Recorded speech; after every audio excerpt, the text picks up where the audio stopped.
বাংলাদেশিদের সাথে রোজা রাখা শুরু করলাম, কিন্তু তাদের একদিন আগে ঈদের নামাজ পড়তে বের হয়ে গেলাম। তো আসসালামু আলাইকুম এভরিওয়ান, কেমন আছেন? আশা করি অনেক অনেক ভালো আছেন। আপনাদের দোয়ায় আমিও আলহামদুলিল্লাহ অনেক ভালো আছি। আপনারা দেখছেন আব্দুল্লাহ আল নোমান .786 পেজ এবং আমি আছি আপনাদের সাথে নোমান। আজকে হলো এপ্রিল মাসের 10 তারিখ। গতকাল রাতে ওমানে ঘোষণা দেওয়া হয়েছে 10 তারিখ সকাল 6:30 বাজে ঈদ উল ফিতরের নামাজ অনুষ্ঠিত হবে। যেহেতু নামাজটা খুব ভোরবেলায় হবে, সেজন্য আমরা অনেক তাড়াতাড়ি ঘুম থেকে উঠে গেলাম। ফজরের নামাজ পড়ে আলহামদুলিল্লাহ বের হয়ে গেলাম ঈদের নামাজ পড়ার জন্য। ভিডিও কোয়ালিটি দেখে আপনারা হয়তো বুঝতে পারতেছেন যে আমরা কতটা সকালে আমরা বের হয়ে গেছি। আসলে আমাদের দেশে ঈদ উল ফিতরের নামাজটা অনেকটাই পরে হয়, ধরতে গেলে 8টার দিকে হয়, আর ঈদ উল আজহার নামাজটা একটু ভোরবেলায় হয়। শুরুতে আমরা অনেকটা কনফিউজের মধ্যে ছিলাম, কারণ আমাদের রোমের পাশেই একটা মসজিদ আছে, ওই মসজিদের মধ্যে ঈদের নামাজ হয় এবং রোম থেকে একটু দূরে একটা ঈদগাহ আছে, ওই ঈদগাহের মধ্যেও নামাজ হয়। আমরা তো ছোটবেলা থেকে ঈদগাহের মধ্যে নামাজ পড়ে অভ্যাস, কিংবা কোনো সমস্যা না থাকলে বেশিরভাগ সময় আমরা ঈদগাহের মধ্যে ঈদের নামাজ আদায় করি। সেক্ষেত্রে আমি বললাম, যেহেতু আমরা ঈদগাহের মধ্যে নামাজ পড়ি বেশিরভাগ, সেক্ষেত্রে আমরা ঈদগাহের মধ্যেই চলে যাই। সেখানে অনেক মানুষ থাকবে, অনেক মানুষের সাথে দেখা হবে।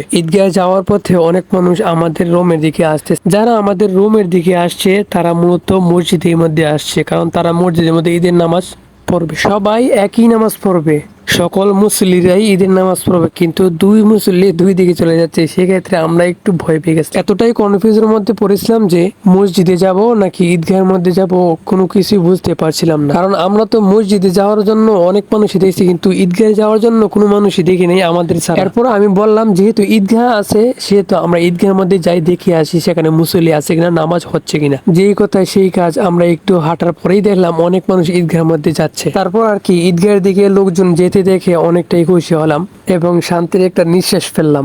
ঈদগাহের মধ্যে আসলাম, ঈদের নামাজ পড়লাম, আলহামদুলিল্লাহ ঈদের নামাজ শেষ। কিন্তু একটা জিনিস বুঝলাম না, এইখানে ধর্মের রীতিনীতি আর বাংলাদেশের ধর্মের রীতিনীতি অনেকটাই ডিফারেন্স এবং কিছুর মধ্যে মিল পাই না। যেমন বিতির নামাজ 3 রাকাত, তৃতীয় রাকাতে কোনো তাকবীর দেওয়া হয় না, দোয়া পড়া হয় না। আবার পড়ে আসছি যে ঈদের মধ্যে 6 তাকবীর বলতে হয়, মানে 2 রাকাত নামাজের মধ্যে প্রথম রাকাতে এবং দ্বিতীয় রাকাতে 3 তাকবীর করে 6 তাকবীর বলতে হয়। কিন্তু ভাই আমি এখানে এসে দেখি, এখানে নামাজ পড়লাম, প্রথম রাকাতে 6টা তাকবীর বলা হয়েছে, দ্বিতীয় রাকাতে 5টা তাকবীর, মোট 11টা তাকবীর দেওয়া হয়েছে। এটাই বললাম যে এখানের রীতিনীতি আর বাংলাদেশের রীতিনীতির সাথে অনেকটাই পার্থক্য। এখন আপনাদের কাছে আমার একটা প্রশ্ন থাকবে যে বাংলাদেশের মানুষ সঠিক নাকি এদেশের মানুষ? বাংলাদেশের মানুষ সত্যের পথে আছে নাকি আরব কান্ট্রির মানুষেরা সত্যের পথে আছে? যদি বাংলাদেশের মানুষ সত্যের পথে থাকে, তাহলে আরেকটা প্রশ্ন থাকবে আপনাদের নিকট। এই আরবের মধ্যে সর্বপ্রথম ইসলাম প্রচার হয়েছে এবং রাসূল সাল্লাল্লাহু আলাইহি সাল্লাম নিজে এই আরবের মধ্যে ইসলাম প্রচার করেছে। যদি আরবে ইসলাম সূচনা হয়ে থাকে, তাহলে